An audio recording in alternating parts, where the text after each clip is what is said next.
बाल विद्या मंदिर उच्च माध्यमिक विद्यालय के ई अधिगम प्लेटफॉर्म से आप सबका हार्दिक अभिनंदन और स्वागत। विज्ञान कक्षा 7th प्राणियों में पोषण पढ़ेंगे। एक नया दूसरा अध्याय प्राणियों में पोषण।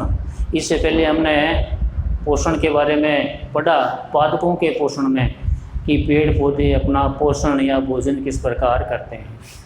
आज हम पढ़ते हैं प्राणियों में पोषण, जानवरों और जंतुओं में पोषण। तो पोषण क्या है वो मैं पहले बता चुका हूँ। आज हम पढ़ते हैं पाचन।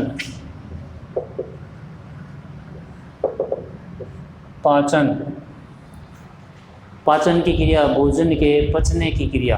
अब भोजन ये किस तरह पचता है वो भी बताएंगे आपको। भोजन क्या है? एक जटिल पदार्थ है। हम जो भोजन करते हैं वो जटिल पदार्थ होता है, और जब ये भोजन मुख के द्वारा ग्रास नली के से होकर आमाशय तक पहुंचता है तो आमाशय क्या करता है कि उस जटिल भोजन को सरल भोजन या सरल पदार्थों में बदल देता है। हम जो भोजन करते हैं वो जटिल पदार्थ है, और हमारे आमाशय के अंदर पाचन जो क्रिया होती है उस पाचन क्रिया के कारण वो जटिल पदार्थ सरल पदार्थ में बदल जाते हैं। और जब सरल पदार्थ में बदल जाते हैं तो हम कहते हैं हमारे भोजन का पाचन हो गया, और इसको हम कहते हैं पाचन की क्रिया। कई बार जटिल पदार्थ सरल पदार्थ में नहीं बदलते और हमारा जो पेट है वो खराब हो जाता है, पेट में दर्द होना, पाचन क्रिया अच्छी तरह से नहीं हो पाती। सरल पदार्थ में बदल जाता है तो पाचन क्रिया अच्छी तरह से होती है। जटिल खाद्य पदार्थों को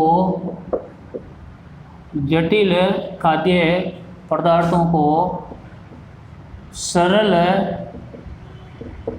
पदार्थों में बदलना या तोड़ना या विखंडन करना पाचन कहलाता है। पाचन कहलाता है।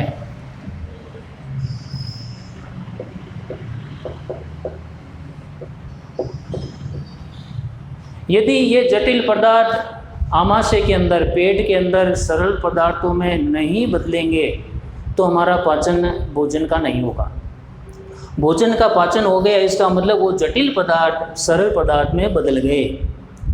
इस क्रिया को, इस प्रक्रम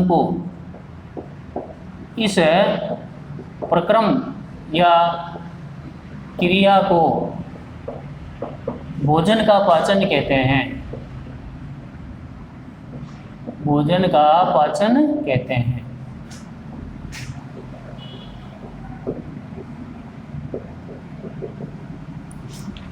अब हमारे भोजन की विधियां क्या है?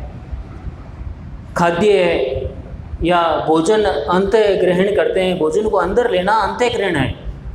अब ये भोजन अंतः ग्रहण की विधियां क्या है वो पढ़ते हैं। भोजन का मतलब खाद्य है।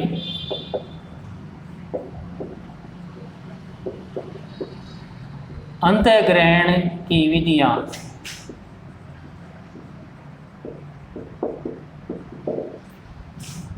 भाई हम जो भोजन करते हैं उसकी विधि क्या है?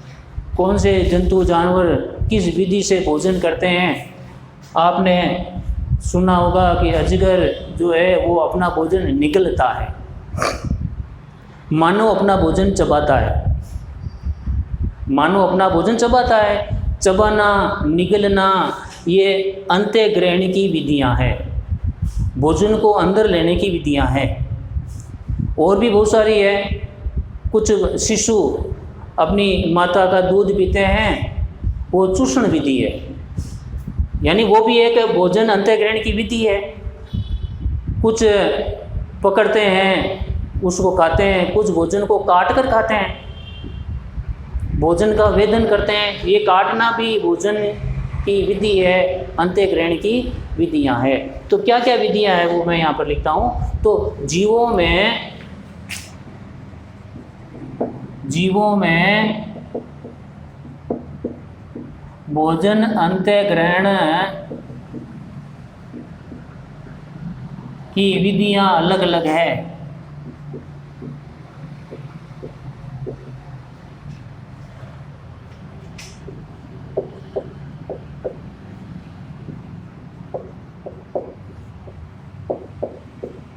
भोजन को अंदर लेना अंत्यग्रहण कहलाता है और इसमें सभी जीवों की अलग अलग विधियां होती है। मधुमक्खी पौधे का मकरंद चूसती है, ये भी एक चूसना भी एक भोजन करने की विधि है।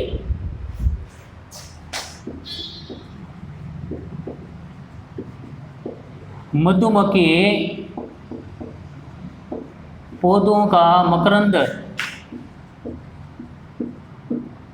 मकरंद ये जो पुष्प होता है उसका रस होता है, मकरंद चूसती है।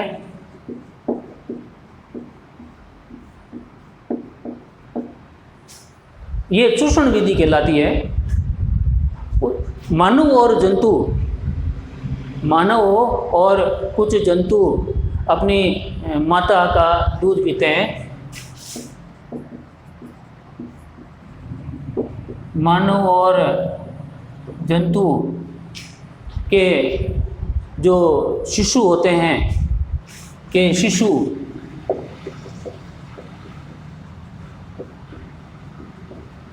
अपनी माता का दूध पीते हैं।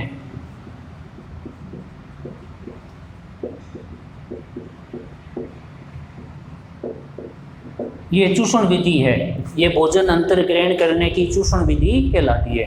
कुछ प्राणी अपने शिकार को पूरा निगल जाते हैं। कुछ प्राणी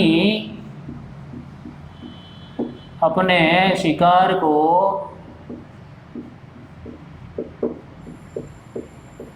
पूरा निगल जाते हैं।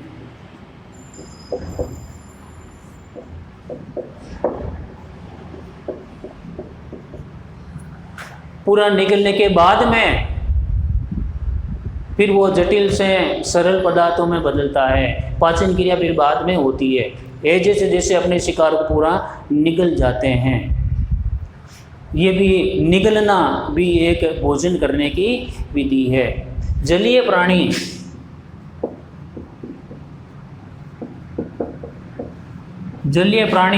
जल में जो तैरते हुए कुछ जीव जंतु या खाद्य पदार्थ है उनका भक्षण करते हैं।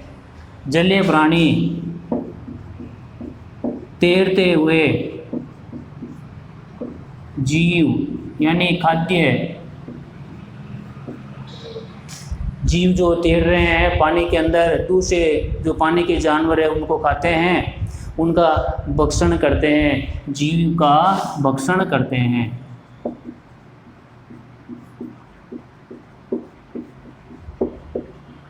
तो भक्षण करना भी एक तरह से भोजन को खाना है, भोजन को अंत्यग्रहण करना होता है। तो आहार की विधियां,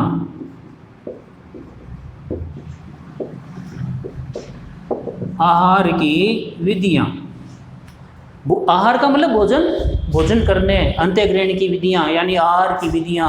सबसे पहला छीलना,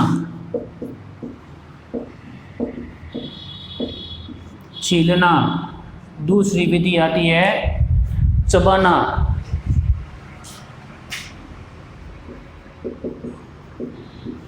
तीसरी विधि आती है काटना या वेदन करना, काटना या वेदन करना, और पकड़ना और निगलना,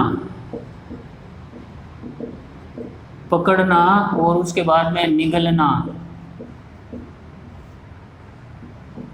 ये भोजन अंत्यग्रहण की विधियां हैं।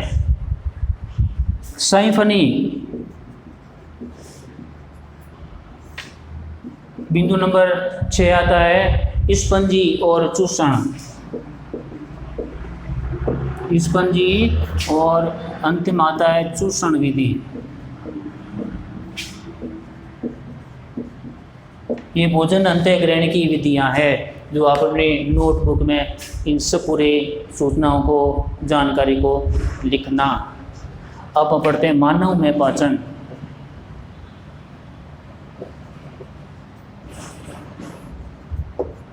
मानव में पाचन क्रिया। मनुष्य में पाचन, मनुष्य आदमी मानव में पाचन किस प्रकार होता है, पाचन के कौन कौन से अंग है वो हम पढ़ते हैं। तो आहार नाल और ग्रंथियां मिलकर पाचन तंत्र का निर्माण करते हैं। आहार नाल और ग्रंथियां मिलकर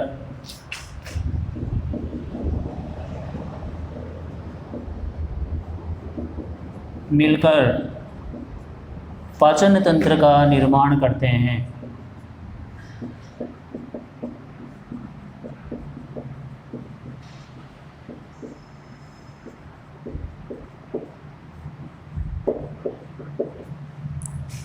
पाचन तंत्र में आहार नाल और ग्रंथियां। आहार नाल, हमारी जो आहार नाल है वो मुंह है, मुख से लेकर गुदा तक लंबी होती है। इसके बीच में बहुत सारे अपने पाचन तंत्र के अंग भी होते हैं, वो भी हम पढ़ लेंगे। तो आहार नाल मुख से शुरू होती है और बीच में बहुत सारी ग्रंथियां होती है, वो दोनों मिलकर आहार नाल के भी अंग है। पाचन तंत्र के जो अंग है वही आहार नाल के अंग होते हैं और ग्रंथियां मिलकर पाचन तंत्र का निर्माण करते हैं। पाचन तंत्र में कौन कौन से अंग है उसका अध्ययन कर लेंगे। भोजन एक सतत नली से गुजरता है। भोजन एक सतत नली से प्रतिदिन गुजरता है। हम जो भोजन करते हैं वो हमेशा एक ही रास्ते से जाता है, सतत नली है। भोजन एक सतत नली से गुजरता है।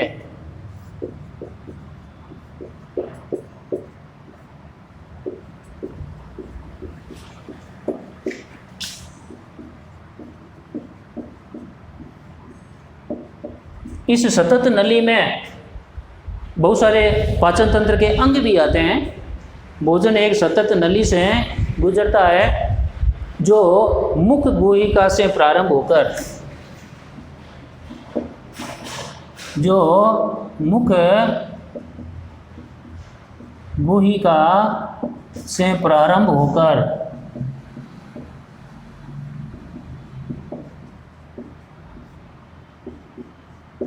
गुदा तक जाता है।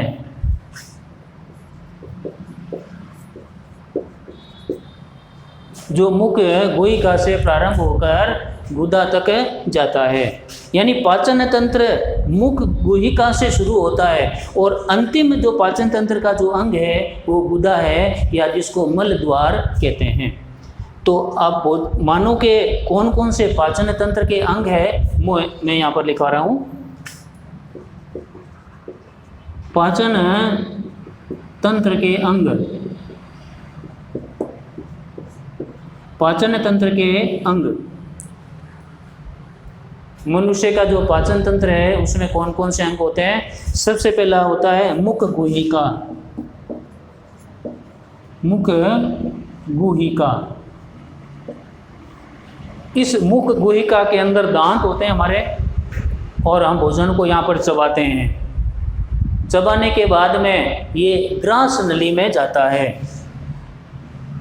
चबाने के बाद में जब हम भोजन को निगलते हैं, मुख गुहिका में दांत होते हैं और यहाँ पर भोजन का पाचन चबाना यहाँ प्रमुख है। भोजन को यहाँ चबाते हैं। चबाने के बाद में वो जब हम उसको भोजन को निकलते हैं तो ग्रास नली में जाता है। ग्रास नली, जिसको ग्रेशिका कहते हैं।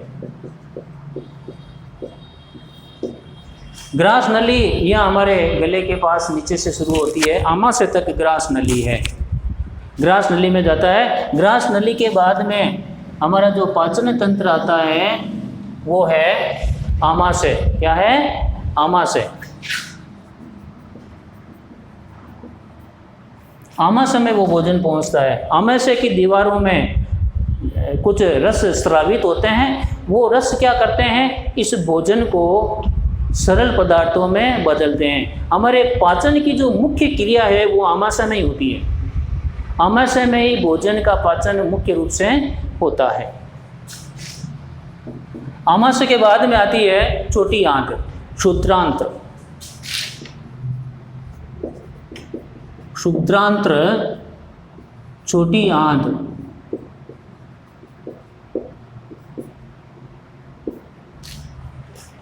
छोटी आंत भी हमारे पाचन तंत्र का अंग है। ये क्षुद्रांत में जो पाचन होता है भोजन का, उसके बाद में वो भोजन क्षुद्रांत यानी छोटी आंत में जाता है। उसके बाद में बड़ी आंत में वो भोजन पहुंचता है, वह द्रांत। बृहदांत्र यानी बड़ी आंत। बड़ी आंत जिसको बृहदांत्र कहते हैं, बड़ी आंत में पहुंचता है। उसके बाद में यह मल द्वार या गुदा तक भोजन जाता है।